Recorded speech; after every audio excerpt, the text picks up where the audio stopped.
Hi friends, வாங்க நம்மளுக்கு இன்றைக்கி ஈஸியான ஒரு ஈவினிங் ஸ்நாக்ஸு அவளை வச்சு செய்யலாம். பாருங்கள், நல்லா மேலே நல்லா முறுமுறுணும், உள்ளே நல்லா சாஃப்டாகவும் இருக்குங்க, சாப்பிட்றதுக்கும் நல்லாயிருக்கும்.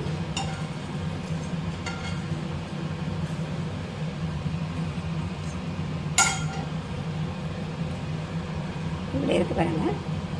எண்ணெயும் அதிகமாக செலவாகாது. இருக்கிற ஒரு 4-5 ஸ்பூன்லேயே இந்த மாதிரி செஞ்சிடலாம். அவல் வடை பாருங்கள்,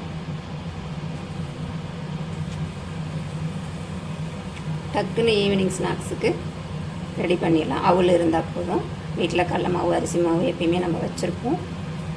டக்குன்னு செஞ்சிடலாம். வாங்க, இது எப்படி செய்கிறதுன்னு நம்ம வீடியோக்குள்ளே போய் பார்ப்போம். இப்போ நம்ம அவல் எடுத்துக்கலாம்.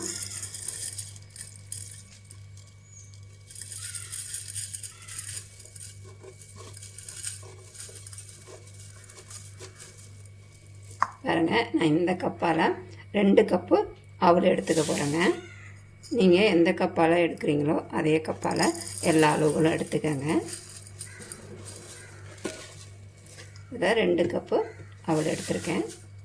இப்போ நம்ம இதை கழுவிக்கலாம்.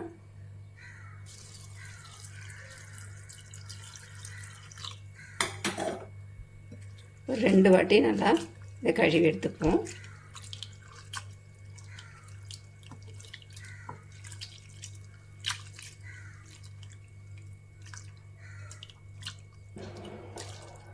பாருங்கள், நான் 2 வாட்டி நல்லா கழுவிட்டு எடுத்து வச்சுருக்கேன். இது நான் எடுத்துருக்கிறது மெலிசி அவல், அதனால் நான் இது உடனே ஊறிடும். உங்களுக்கு கொஞ்சம் தடிமனான அவலாக இருந்தால் ஒரு 5 நிமிஷம் ஊற வச்சுட்டு இந்த மாதிரி பிசைஞ்சு எடுத்துக்கோங்க. அவள் தான் எடுத்துருக்கேன். பாருங்கள், நல்லா ஊறிடுச்சு. இப்போ நம்ம இதில் வெங்காயம்லாம் சேர்த்துப்போம்.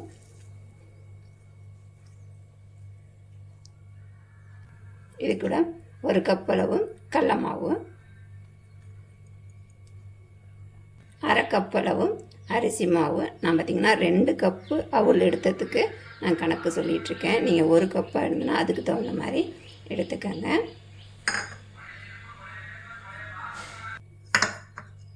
இது கூட கட் பண்ணி வச்சுருக்கேன் வெங்காயம்,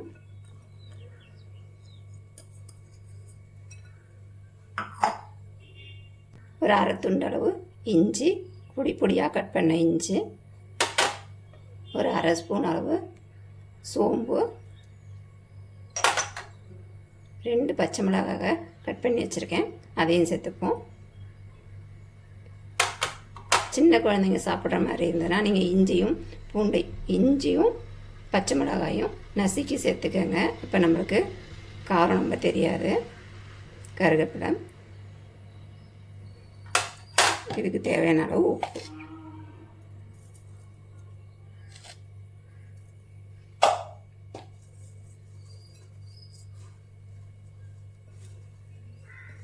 ஃபஸ்ட்டு தண்ணி ஊற்றாமல் நம்ம அவலில் இருக்க தண்ணியிலையே ஃபஸ்ட்டு நம்ம கிளறி எடுத்துக்கலாம்.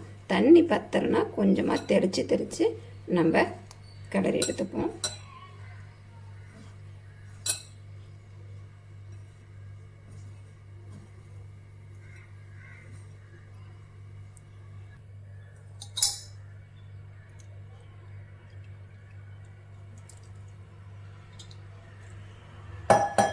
ரொம்ப ஊற்றிட வேண்டாம், லைட்டாக தெளித்து விட்டு பிசைஞ்சு நம்ம வடை மாவு பதத்துக்கு கொண்டுட்டு வந்துடலாம்.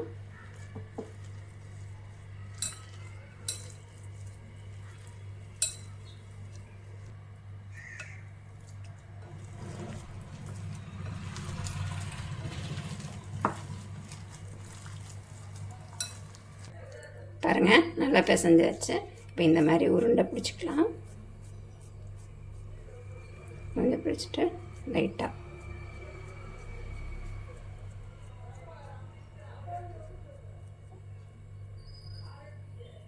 இந்த அளவுக்கு நம்ம ரெடி பண்ணிக்கலாம். பார்த்திங்கன்னா கட்லெட் மாதிரி வந்துடும். நம்மளுக்கு வடை மாதிரியும் இருக்கும். இந்த மாதிரி எல்லாத்தையுமே ரெடி பண்ணி வச்சுக்கலாம். இந்த பாருங்கள், இந்த மாதிரி ரெடி பண்ணிக்கலாம் எல்லாத்தையும். பாருங்கள், ரெடி பண்ணி வச்சாச்சு. இப்போ நம்ம இதை சுட்டுக்கலாம்.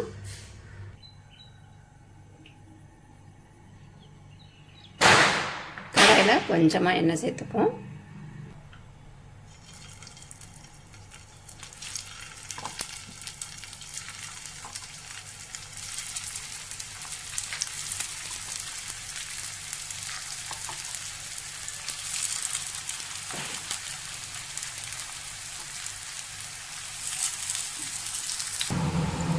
அடுப்பை மீடியமான இதில் வச்சுட்டு நம்ம எடுத்துக்கலாம், இல்லைன்னா நம்ம போட்ட வேகத்துக்கே கறிடுவோம். நீங்கள் இதை வடை மாதிரி கூட எண்ணெயில் பொரிச்சும் எடுத்துக்கலாம்.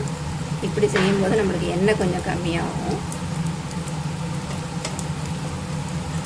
நான் ஸ்கூல்லேயே விட்டாங்கள இந்த மாதிரி ஈவினிங் ஸ்நாக்ஸு குழந்தைங்களுக்கு செஞ்சு கொடுக்கலாம். செய்கிறது ரொம்ப ஈஸி தான். ஒரு 10 நிமிஷத்துலேயே இது ரெடி பண்ணி செஞ்சிடலாங்க.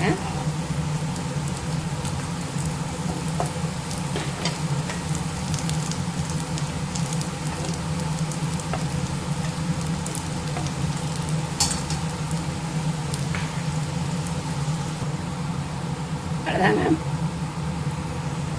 இந்த மாதிரி திருப்பி போட்டு நம்ம எடுத்துக்கலாம். பார்த்திங்கன்னா மேலே நல்லா முறுமுறணும், உள்ளே சாஃப்டாகவும் சாப்பிட்றதுக்கு நல்லாவும் இருக்குங்க. இது ஈவினிங் டீ காஃபி கூட சாப்பிட்றதுக்கு அட்டகாசமாக இருக்கும்.